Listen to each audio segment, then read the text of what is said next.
Could President Donald Trump's bold warning to Vladimir Putin change the course of the Ukraine war? This is Ticker Hotshots. Always great to be with you. I'm Aaron Young, today joined by Veronica Dudo in the US. Great to see you. Hey Aaron, how are you? I'm doing very well on what is an insane news week. Let's get into it. A major move by President Trump, a fiery statement posted on Truth Social. The former president made it clear he is ready to take decisive action against Russian aggression in Ukraine. Trump warned Vladimir Putin that if the war doesn't come to an end soon, Russia will face severe economic repercussions, including sweeping taxes, tariffs, sanctions on goods entering the United States and other allied countries as well. He said this on Truth Social: "If we don't make a deal, and soon, I have no other choice but to put high levels of taxes, tariffs and sanctions on anything being sold by Russia to the United States and various other participating countries. Let's get this war, which never would have started if I were president, over with. We can do it the easy or we can do it the hard way." Now, whether you believe that that is a fair assessment or not, one thing is for sure: Trump's hardline stance is designed to grab the Kremlin's attention. By drawing a line in the sand, he's now sending a really clear message to Putin. The clock is ticking and Russia will pay a steep price if peace is not achieved soon. A bargaining act that raises a critical question: can the former president's tough rhetoric actually pave the way for peace now he is president again, or is this just another case of empty words meant to energize his base? Veronica, what do you make of it all? So it's really interesting. He has continued to talk about wanting to lead, having peace through strength. We saw the hostages being released. Of course, that was happening in the Middle East when Trump assumed office. And he means business this time around. And, we have obviously that saying where if you want to kind of hit someone, hit them where it hurts, which is their pocketbook. And so he's really threatening these massive sanctions and tariffs. I would definitely believe him. Yeah, well, obviously he's trying to do anything he can basically to get the Russian president to listen. It seems that the hostages was a far easier situation compared to dealing with Vladimir Putin here. I mean, the Russians, they love this, right? Russia, it's as if the leadership lives to have an adversary in the United States. And if it all goes back to normal, what are they going to do in the Kremlin for the next 4 years? They seem to love having this kind of tit for tat. You listen right back to Richard Nixon talking about what the Russians are like. And the biggest challenge is, and this goes back to the 70s, you get the Russians to agree to something, but they don't actually follow it up with actions. What are your thoughts on that? So the United States' estimate is some 800,000 soldiers have been lost in the Ukraine-Russia war. This has been ongoing now for years. It was really something that people did not think Ukraine would be able to stand their ground in the first couple of days. And then it very quickly became obvious in the weeks and months afterwards that, they had that fight in them. Moving forward, so far, the United States has sent, $183 billion in aid. And so this is something that I think Trump is looking to say that the United States isn't even really able to continue, to fund this blank check as to what's happening, where is it going. And so he's going to certainly do his best to try to broker some type of peace deal. But as you mentioned, of course, where does that begin? Where does it end? Both sides are, really very steadfast in what they believe in and really what they want.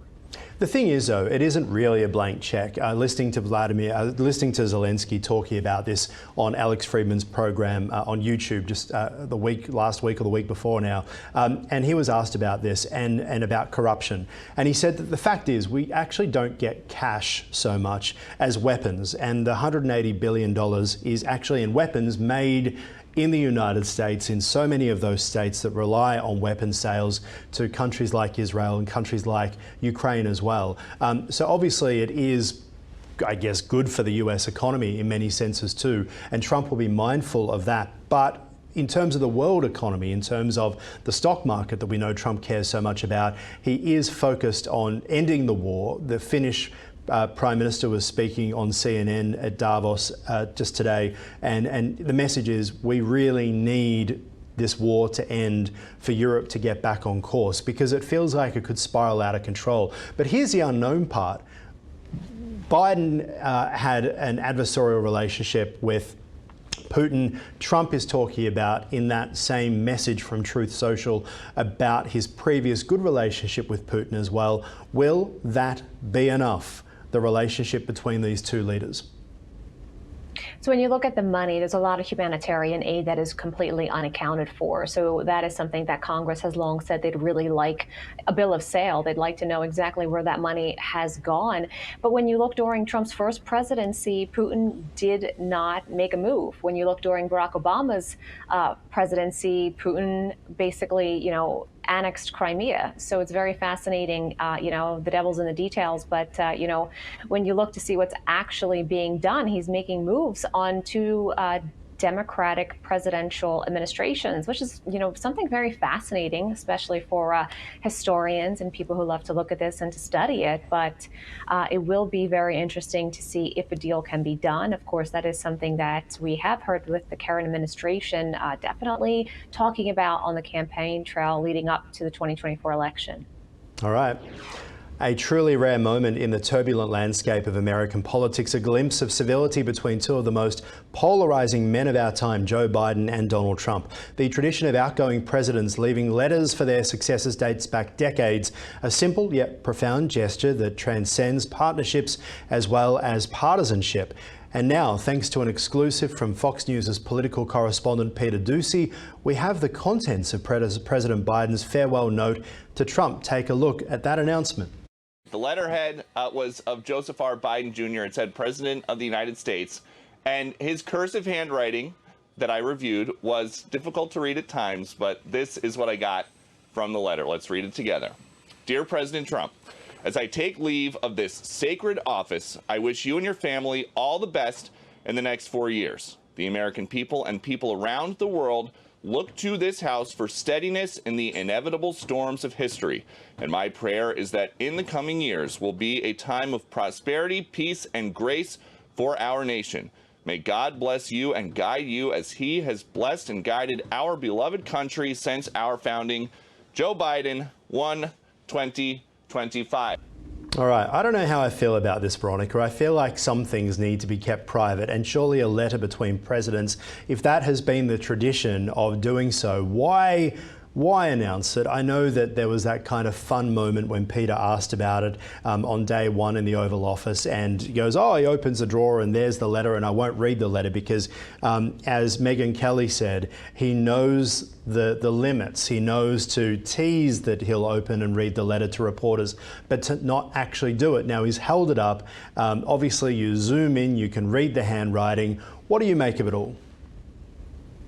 Really interesting moment that was happening in real time. Some people might say it's quite transparent, just that, President Trump, who was incoming in the Oval Office really for the first time in that moment, was, signing away those executive orders, and the American people got to watch him opening that drawer and finding the letter. And of course, he was familiar with the tradition, but it was certainly a long day, so not surprising that maybe he didn't go right for that. But, in terms of other letters, we have seen excerpts from previous administrations when presidents have left, outgoing to the incoming. They have, shared some of those words of wisdom. It's an interesting letter. It seems quite short.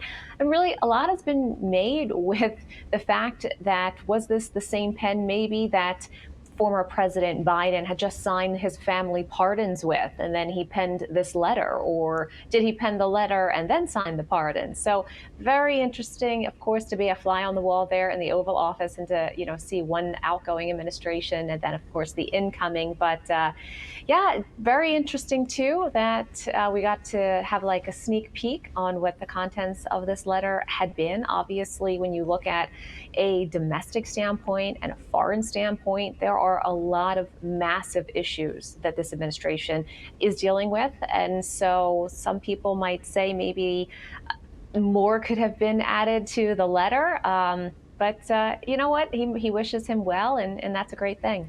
Yeah, well, he didn't go into details about what Obama's letter had said. He's been asked about it several times, I've seen. I don't know. I feel like it's one of those things, Veronica, that you want to know that there is this privileged position and that they are able to keep secrets. And not that, you know, I take your point about transparency. But if I write secretive in the letter? But if I write you a letter, that's between you and I. If you go and share that letter with the world, I feel like it damages how I would feel about you, right? And that, I think, is a pretty common thing. Now, I want to talk about the relationship between Biden and Trump, particularly this week. It's so weird, right? Trump arrives back at the White House the morning of the inauguration. There's Joe and Jill standing on the stairs, and he says, "Welcome home," which, you know, is a pretty nice thing to say. But then, on the other hand, goes and, as you mentioned, 15 minutes to midday, signs off these pardons for his entire family, except for Jill, I might add. I don't know. I feel like some things are sacred, and a relationship, that bond between presidents that is often spoken about, you know, you see them getting along together. Obviously, Trump is proud of being an outsider, outside of the group of the Bushes and the Clintons and the Obamas, right? So I think if there were personal contents in that letter, if he had shared some sort of anecdote or something that he went through when he was in office from a professional standpoint, or even a personal standpoint, of course, he was in the Oval Office having an administration with adult children. That's, you know, very likened to what Donald Trump now is dealing with. But it just seemed extremely brief and just, you know, good luck and you know, hopefully God will help you and lead the country as it has for me. So I'm with you with if there was something personal that should be sacred and not shared. But this was, you know, 3 sentences. What do you think would be personal? I'm trying to imagine, you know, I forgot to flush the toilet, or something like that. Personal in terms of your thoughts on what's happening in America, what's happening in the world. You know, obviously, when you look at actors like China and what's going on with the Russia-Ukraine war, there's a lot of very serious issues. And if he shared his you know, heart maybe was heavy about having to deal with this and talking about, you know, what you have to deal with the eyes of the world on you, and so much is on your shoulders. If he got into those personal details, and then I would, of course, say, you know, probably keep that private. But well, they had that private meeting, right? If you go back if you go back after the election, they had that private meeting that went for. Really from that. Yeah, they went for a few hours, right? So maybe, just maybe, he can keep it. I don't know. I like the idea of the private letter and to keep us guessing on some things, but I am hoping that by the end of the week we find out what really happened to JFK, which has been another promise that we are waiting to see as well. Let's move on. There you go. Yeah, President Trump's ambitious $500 billion Stargate initiative, massive AI infrastructure project. I mean, this is huge. $500 billion making waves across the share market. The NASDAQ shooting up 1%, particularly good for OpenAI and Oracle's Larry Ellison as well. They were all there in the White House standing next to the new president as he made this announcement, them saying this happened because of the new administration. The AI development, particularly for healthcare, is unbelievable. The whole concept that it can go through the blood of someone in the very, very early stages of cancer, be able to check the genome of that, and then to develop a vaccine for that person that within 48 hours can then be put into that person to try to do what that moonshot was of Biden, which was to solve cancer, cure cancer. As with any big undertaking, not everyone's on board. Shortly after the announcement, Elon Musk voiced his doubts, raising questions about the financial stability of the project, particularly pointing to SoftBank's funding capacity, which is weird because it wasn't so long ago that the SoftBank CEO was standing next to Trump, and Trump said, you know, that $100 billion, can you make it $200 billion, really putting him on the spot there. But Musk's remarks not only stirring up the economic concerns, but also reigniting his long-standing tension with Sam Altman. Is this going to be a headache for Donald Trump, that Musk relationship against the world? Because because, as we know, these are two really outspoken people, bringing Sam Altman in there. And the awkwardness, I mean, Musk's got his gonk or whatever it's called, and you've got Sam Altman leading the charge with OpenAI. Everyone's been in that camp. That relationship between Musk and Sam Altman, what does that look like here? So it was interesting to hear that announcement when it comes to cancer. But of course, we've heard from scientists talking about a lot of these the mRNA vaccines that, it takes at least 5 years to really study and to see what's happening.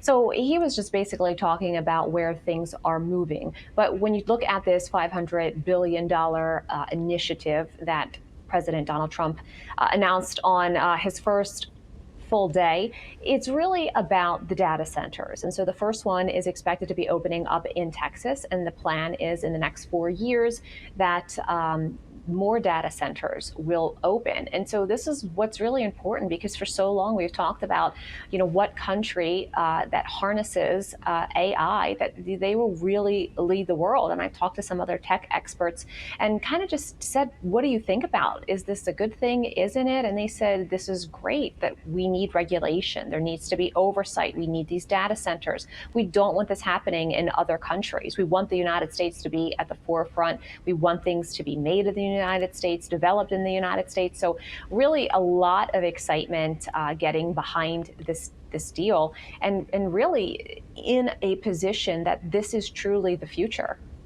Yeah, and you're right. The data centers, bringing in Oracle, Larry Ellison, bringing in OpenAI there as well, and putting it all together is a great start. It's interesting, vaccines though. I mean, within the MAGA base that vaccines, particularly the COVID vaccines, have been a really big question mark over the past few years about the forceful nature of the mandates there as well. To be within the first week announcing health and vaccines and cancer, obviously, for Trump, the economy trumps everything. What are your thoughts on that? So it's certainly interesting, when there are scientific strides that are being made. Of course, there needs to be research, and I'm sure that the other health agencies will certainly get involved. And of course, people have the right to make up their own choices in the United States. Well, what about RFK Jr.? How do you reckon he's feeling about it? I mean, he's the new health secretary, and he wasn't there in the room. His press conference. What's that, sorry? Can't wait. He has to get confirmed, and then can't wait to watch those press conferences. Buckle up. It's going to be a long ride. Yep, and we'll be here discussing every bit of it. Veronica, appreciate it as always. Thank you. Thanks.